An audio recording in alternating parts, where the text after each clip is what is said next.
Hey, I'd like to welcome you to another episode of Mission Matters. My name is Adam Torres, and if you'd like to apply to be a guest on the show, just head on over to missionmatters.com and click on Be Our Guest to apply. All right, today is a very special episode. We're welcoming back Dave Tier, who is the owner and sales coach over at Sales Coaches Corner. Dave, welcome back to the show. Thank you, Adam. Absolutely my pleasure. Oh man, Dave. So we've been on this journey. So for a lot of the viewers that have been following for a long time, we had Dave on the show previously. We announced that he was going to be an author in one of our upcoming books. And guess what? That book is live now. And as promised, we brought Dave back on the show. And today we're going to get into some of his ideas in the book. A new way to do sales was his content. And there's a lot. We're going to be unpacking some stuff today. So anybody that's curious about sales, an expert in sales, or just wants to increase their sales skills, we brought the right guy on the line for you today. So Dave, first off, I just have to say the book is done. The book is out. How do you feel? I feel good. Yeah. I knew that I would. I got to tell you, here's my thing. I've talked to quite a few people that have written books, and most of these folks did not enjoy the experience. Like it was a long, drawn out, almost a chore. So I for a long time was convinced it would never happen. So then we meet, and you put me in touch with who's the fellow that did the ghostwriting? Jeff is one phenomenal. Yep, phenomenal guy. 45 minutes. I tell you what, it was the easiest thing I've done in a long time as far as marketing these services and advertising. Right? It was a piece of cake. Yeah. And I loved it. And I just read it again this morning. I'm like, how did that guy pull all of that stuff out of a 45-minute conversation? It was very, very well done. Just efficient, quick, easy. So it's cool, right? I never thought it'd be published. Yeah. Who thinks about that, right? It's fun. My mother should have been published. She's the English major, right? Not me. And working with you, and on what I like about just what we do and how we do it is that we get to spend a lot of our time just drawing out the content, like you said, whether it's writing or, of course, bringing you on for things like the podcast interview, the marketing side. So I like to think of it as you get to do a lot of the fun stuff. Yeah. And we'll get further into the book. But first, I'm going to circle back. We're going to start this episode the way that we start them all. We'll start this with our Mission Matters Minute.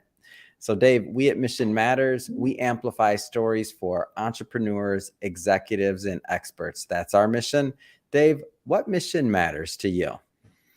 I'm going to sound like a broken record, but that's okay. Don't imagine too many people are listening now that listened a couple of months ago. I hope so, but you never know. Here's the cool part of this business. Here's why I got into this business. I love to sell. There's no question about that. And it really is. It's a selling business, right? Without clients, there's nobody to train and coach.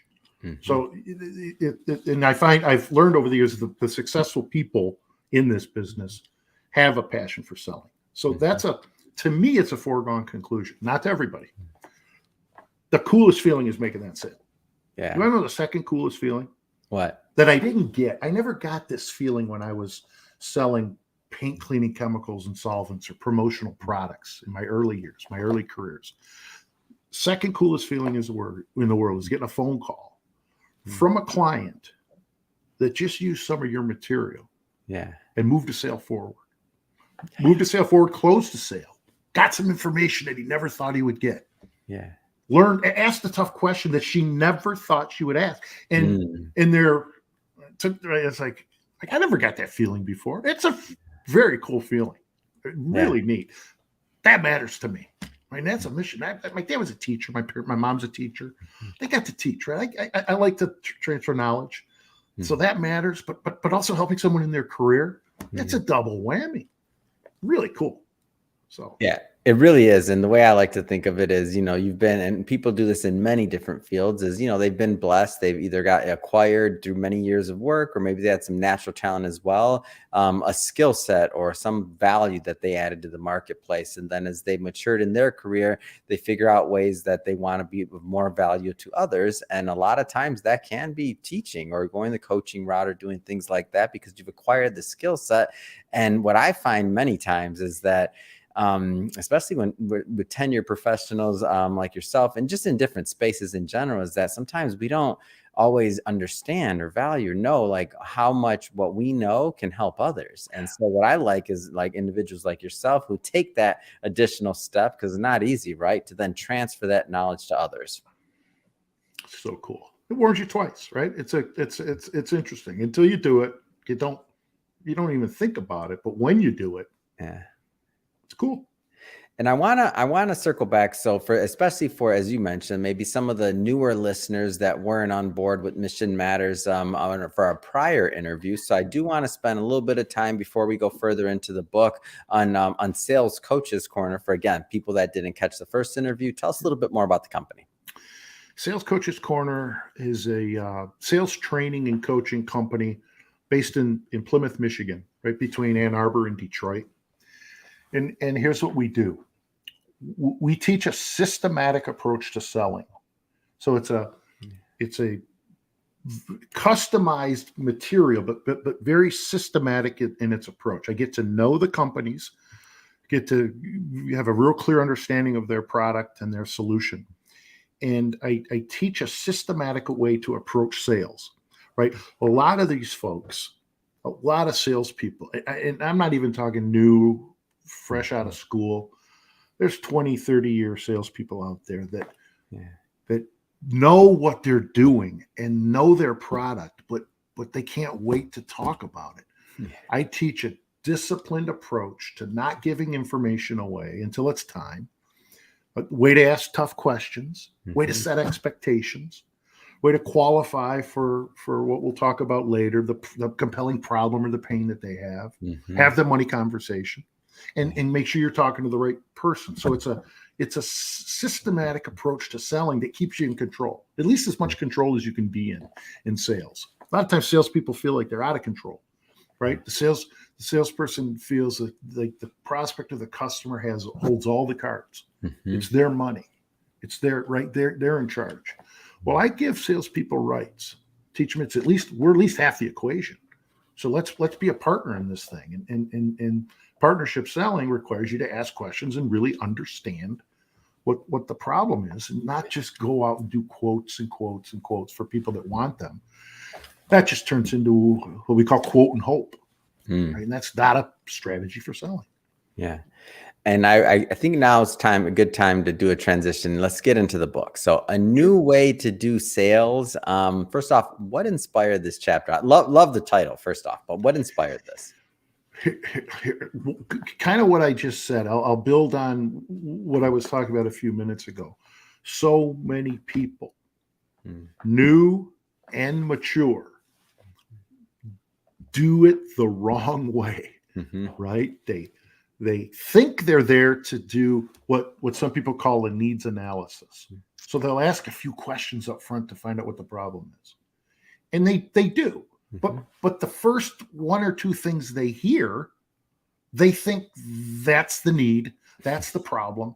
I better start selling now. Yeah. And they fail to get deeper into it. They fail. So most often they're giving information away, doing the solution almost on the spot, right? In front of a prospect that's not qualified yet. Wow. Right? They're not. They've got a problem. They need a solution. There's 2 or 3 or 4 or 5 others in your area that will do it. They're probably going to meet with all of them. But salespeople fail to believe that. Salespeople think, oh, they called us. They invited us in. I should go in there and tell him everything I know so he likes me. And when he likes me, he'll definitely buy from me. Old school. New school selling requires you to really understand what's going on. You got to know that problem inside and out so that you can help. Like a doctor. So many doctors ask questions to keep themselves out of malpractice court. Yeah. They're doing the right thing. They're asking the right questions. Salespeople we don't have malpractice court. We can go out, do a half-ass job, half-butt job on an opportunity, hope to get the business, chase these people all over town for an answer, never get an answer, and call the prospect a big jerk. Yeah. Right? That's old school. It doesn't work anymore. They're onto us. Let's put it that way. Prospects are onto us, right? We got to change it up. So in the book, you talk about this concept of setting ground rules, and let's dive into that. What does that mean for the salespeople listening? Ground rules are expectations between salesperson and prospect as to what will take place, right? They're expectations. It's almost a flow chart for driving the conversation forward. And the key is to get to reality. We're not looking to drive conversations forward if there's no problem, if there's no money, or if we're talking to the wrong person. So it's a concept of setting and managing expectations to get to reality so that we don't waste time. One of the best things I can teach my clients is how to not be confused after an appointment. So often they think they had a good meeting. We ask what happened. They tell us what happened. And I'm waiting for the good stuff because there ain't any good stuff, right? You had a meeting. You told them all you could do, right? Did you find out really what his problem was? Did you find out who else he was looking at? Did you find out how they made decisions at that company? Did you find out how much that problem was costing them? Did you quantify the problem? So many salespeople do a brutal job. And the best thing they can do at the beginning is learn how to manage expectations so that there's no what we call mutual mystification at the end. Mentor in my business years ago taught me that mutual mystification. If two people are confused after a meeting, what are the chances it's going to bear any fruit? Or be remembered. Exactly. So managing expectations is critical to the process, and it happens throughout the entire sale. It's selling is nothing more than a series of ground rules every step of the way. Little bits of managing expectations, not big, gigantic things, little things, little steps. Who's calling who back?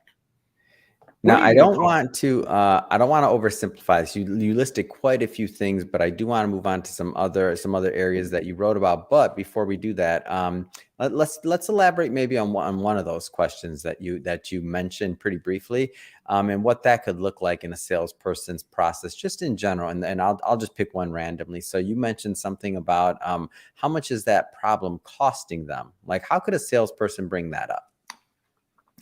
I'll give an example. In the book, I give an example of software. Often, and it's you have to know what your product can do. But why do people change software? Companies don't do that just for sniffs and giggles. It's a daunting task. Everybody's got to get on board. It's probably expensive. It's got to be trained and coached. There's got to be a reason. Well, let's say, to make it simple, let's say what we're using right now, the accounting software, is very time intensive. We have to duplicate efforts. We have to enter things. And then we have to enter things again. And we're not maximizing efficiencies.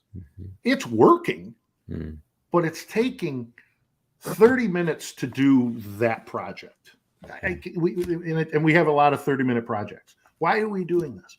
Well, our product eliminates the duplicating of efforts. You can see when you use the product, right? So now if you help a customer or prospect understand how much time or money is being wasted by not having you in their life, you can quantify the problem.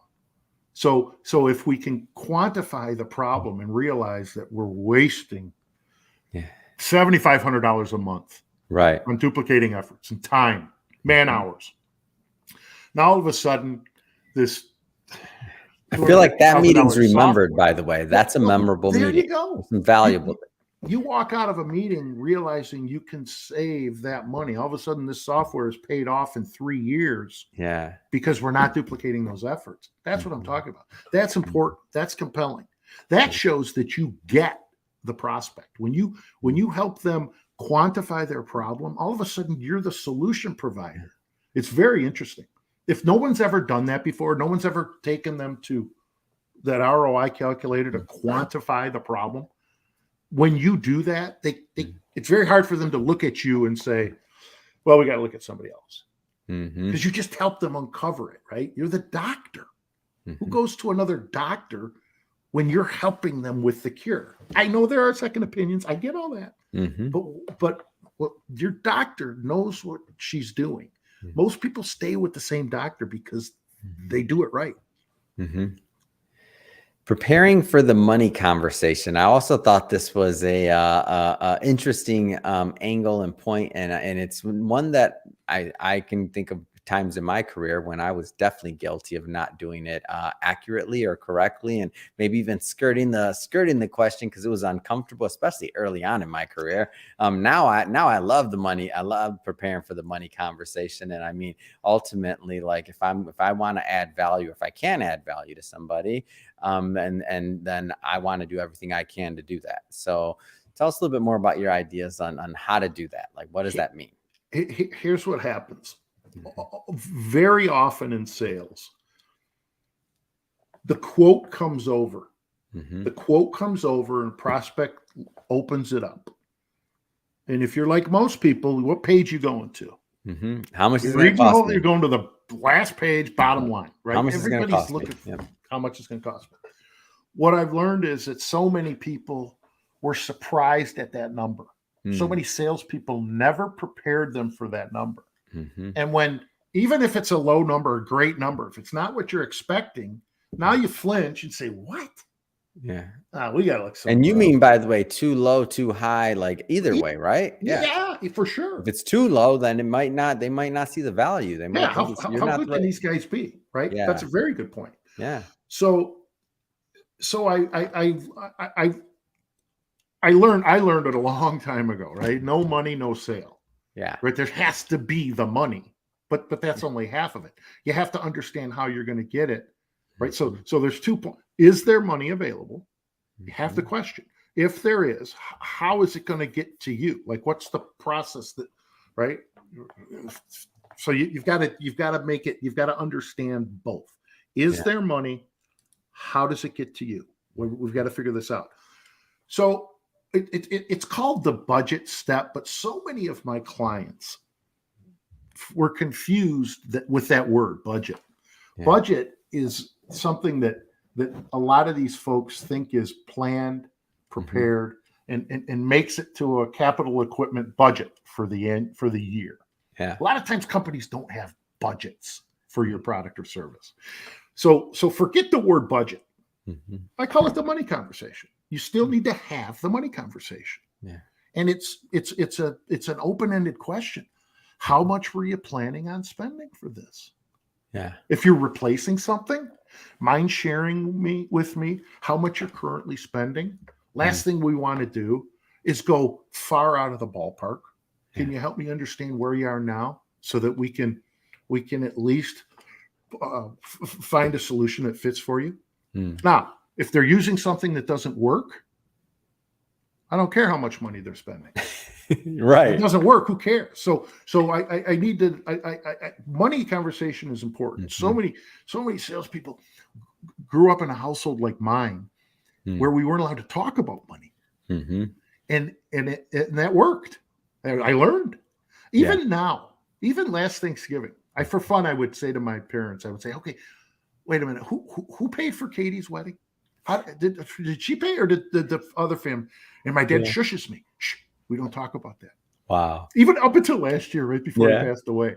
And I would do that just to see the vein in his head burst, right? And so I learned at a very young age, money is private. We don't talk about that in this house. Oh, it stuck with me. Oh, so if you're a salesperson that grew up in a house like that, you got to get comfortable with money real quick. Yeah. Oh, that's an interesting point. You're right. Like that. And it depends on geography, cultures, a lot of different people from different places where some it's easier to talk about money and the culture. And just in my household, it was the same way, exactly what you said. So that money conversation, and that might have been one of the reasons why when I was younger, I did have a pretty hard time having the money conversation when I was in a sales role or something else, because I was kind of already ingrained to be like, should I be saying this? Should I not be saying this? But ultimately, I mean, if you want to provide value, I mean, you got to have it. If there's not an exchange of money for your product and you're not helping someone, then how are you adding value to their life? Just period. Exactly. It's a mindset. Yeah. So, speaking of the people that you care to help with your product, talking to the right people is another piece that you wrote about here. And I'm like, oh, you're when I was going through some of the points you did, and we were kind of going through the editing process and publishing this, I'm like, man, did Dave just like who do you interview about my early career and all the things I did wrong? Like, I feel like many salespeople make these same mistakes. Like, tell me about what happens when you don't talk to the right people. Well, first of all, if a sale gets made, Hmm. it takes forever. If Yeah. you're not talking to the right people, you can either count on no sale or the longest sales cycle of your career, which you don't need. Yeah. Here's another thing that might go back to childhood. I don't want to make this a whole Dr. Phil session, but think about this. In addition to not being able to talk about money, Hmm. I was really there to be seen and not heard when company came over. Yeah. Imagine the neighbors coming over to see your parents, not you. And every time they came over, and this is good rearing.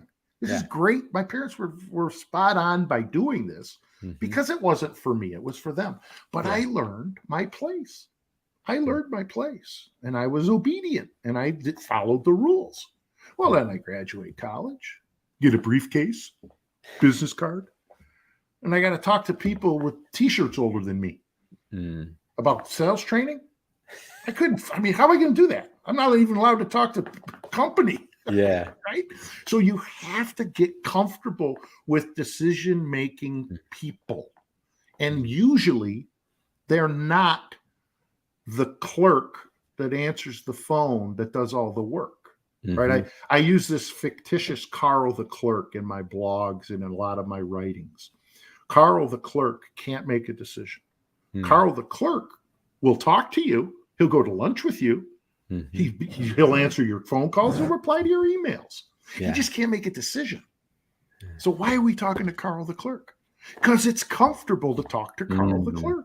And Yeah. it's easy and we think we're working, but we're Mhm. not moving sales forward. Mhm. So there comes a time when we have to ask Carl, how does it work at Mhm. your place when it comes to decisions like this? Who's involved?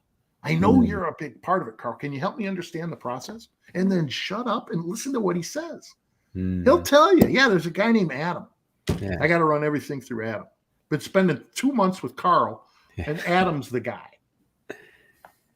Now, I don't go over Carl's head. No. I say, okay, Adam or Carl, how do we do this? I know this is something important to you. So, what's the best way to get the three of us together? Well, how about we do the next Zoom? How about we do our next Zoom appointment and we include Adam? Yeah. Right? You just learned about Adam. You got to get to Adam. Right? Don't just think that Carl can sell for you. Yeah. Nobody can sell your product for you Mhm. to the ultimate decision maker better than you. Mhm. Right? So fight to get to that decision maker. And it's not an abrasive, offensive suggestion that you go over Carl's head at all. You don't. You make Carl a part of it and you have Carl take you to Adam. Right? It's Mm. very important. You want to close deals? Get to the appropriate people that can make a yes decision early. Right? Carl can't make a yes decision. He can say no, Yeah. but he can't say yes. Why are we talking to Carl? Yeah. You're teaching a master class today, Dave. I knew you would. You would not disappoint, and you're not. So moving on. Follow the numbers. Numbers. For business owners out there, you might get this, you might not, and for salespeople out there, you better get this one if you want to have a long sales career. That is. So, how important is following the numbers? Here's the story with that. I'll start off with a strong contention that you have to know why you get the business when you get the business. You have to know the reason you make the sale. Equally as important is to understand why you didn't make the sale when you don't make sales. Two critical things. Yeah. And in order to do that, unless you're a mind reader and a savant, you have to track your success. You have to track your numbers. Right. The only way, imagine your bill. I'm working with a company right now on the East Coast. We're tracking activity right now conversations that result to quotes that result to sales. Hmm. He's building the playbook that he will start to manage when he hires out the new people next year. It's what we're doing right now, as daunting as it is going to help this fellow when he hires new people. He'll have it already. We'll know it's going to take 5 stops at those construction sites to talk to 2 people that end up wanting 1 quote for their product. Wow. Right. So just when the new person starts, okay, here's how much money you want to make. All right. Yep. Can you stop and see 5 people a day? Yeah. Okay. Remember now, they're not always going to be there. Yep. What we found is that 2 out of 5 are actually there. And when we meet with those 2 people, at least one of them wants a quote. They sell diesel fuel, remote diesel fuel.